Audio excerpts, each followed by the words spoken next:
Nakakalungkot, no? Useful ang content mo, pero madalang ka makapag-upload. Yan ang isa sa problema ni Kayuseful Rolly Olaires Sarmiento. Ganito ang realidad. Marami ang content creator. Maraming ginagawa araw-araw, busy sa trabaho, pamilya. Kaya kahit gusto mo, hindi ka palagi makapag-upload. Hindi dahil tamad ka. Ang problema ay wala kang system. Kaya kahit supportive ka sa iba, kahit nakikipag-engage ka bago matulog, nahihirapan ka pa rin maging consistent.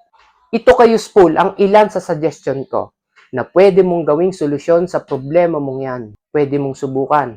Una, batch content.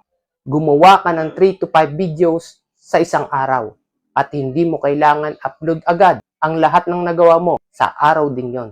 Hindi lahat kailangan perfect.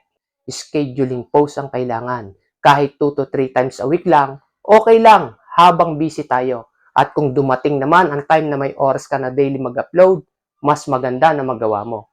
Sa sinasabing consistency, mas mahalaga ang tuloy-tuloy kaysa sa sobrang dami. Huwag mong hintayin ang kasiguraduhan bago ka kumilos. Minsan, ang consistency ang nagdadala sa kasiguraduhan. Kung useful ang content mo, huwag mong sayangin. I-post mo, ipakita mo, tuloy ka lang kay useful.